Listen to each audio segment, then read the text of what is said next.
Hello friends, welcome to my channel Paris kitchen. आज આપણે બનાવીશું લાંબા સમય સુધી સ્ટોર કરી શકાય તેવું ગુંદાનું અથાણું। ગુંદાનું અથાણું બનાવવા માટે મેં 2 કિલો જેટલા ગુંદા લીધા છે।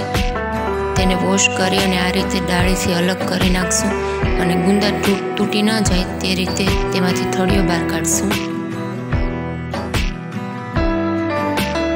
હવે આપણે ગુંદાના અથાણા માટે મસાલો બનાવીએ। તેના માટે મેં અહીંયા હાથી આચાર મસાલો મિક્સ લીધો છે।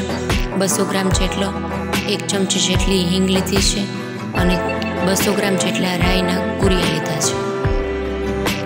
હવે એક કડાઈની અંદર 2 મોટી ચમચી જેટલું ઓઇલ એડ કરીશું। તેમાં હિંગ નાખશું,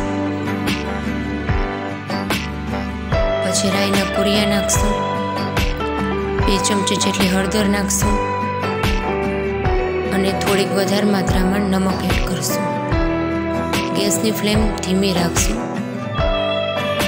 અને સતત હલાવતા રહેશું।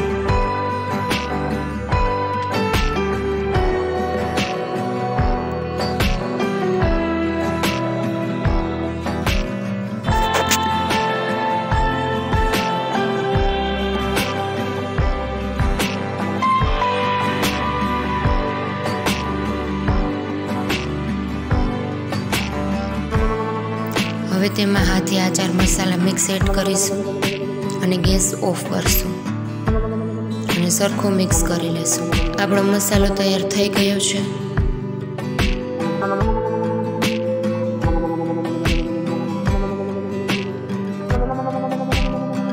હવે તેને ગુંદામાં આ રીતે ભરશું અને ધ્યાન રાખવાનું કે ગુંદા તૂટી ના જાય।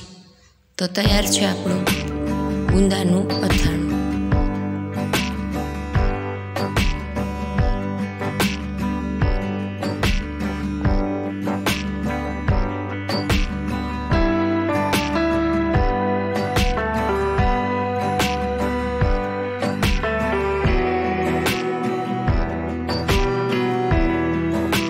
તમને મારી રેસીપી પસંદ આવી હોય તો મારી ચેનલ પરિસ કિચનને લાઇક, શેર અને સબસ્ક્રાઈબ જરૂરથી કરજો।